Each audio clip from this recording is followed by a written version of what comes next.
Syederalun baru-baru ini seorang pria bernama Amin asal Kalimantan viral di media sosial. Ia menjadi sorotan lantaran pamer isi saldo tabungan di ATM-nya dengan nominal yang fantastis. Tak main-main, isi saldo rekening Amin tercatat mencapai 500 triliun rupiah.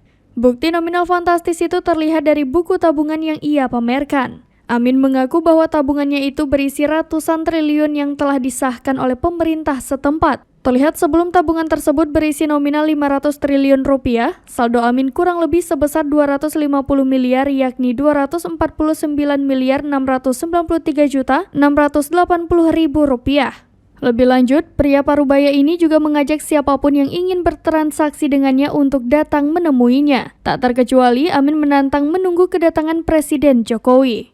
Netizen yang sudah dibuat terperangah dengan angka saldo yang tertera menjadi semakin riuh dan meminta Ditjen Pajak RI melihatnya. Namun, tak sedikit yang meragukan kebenaran dari pengakuan pria asal Kalimantan Selatan tersebut mengenai isi saldonya.